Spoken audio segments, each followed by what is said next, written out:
एक दिन गौतम बुद्ध अपने शिष्यों के साथ एकदम शांत बैठे हुए थे। उन्हें इस प्रकार बैठे हुए देख शिष्य चिंतित हुए कि कहीं वह अस्वस्थ तो नहीं हैं। एक शिष्य ने उनसे पूछा कि आज वह मौन क्यों बैठे हैं, क्या शिष्यों से कोई गलती हो गई है? इसी बीच एक अन्य शिष्य ने पूछा कि क्या वह अस्वस्थ हैं? पर बुद्ध मौन रहे।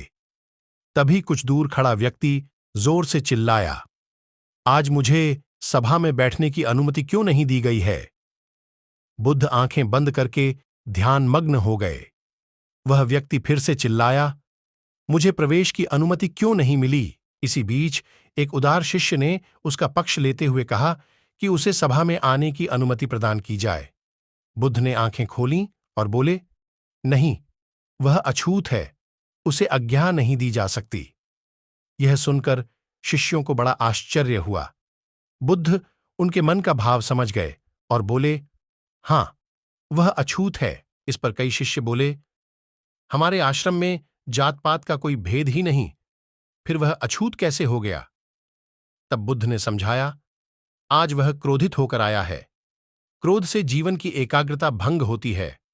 क्रोधी व्यक्ति प्राय मानसिक हिंसा कर बैठता है, इसलिए जब तक वह क्रोध में रहता है तब तक अछूत होता है। इसलिए उसे कुछ समय एकांत में खड़े रहना चाहिए। क्रोधित शिष्य भी बुद्ध की बातें सुन रहा था। पश्चाताप की अग्नि में तपकर वह समझ चुका था कि अहिंसा ही मनुष्य का महान कर्तव्य व परम धर्म है।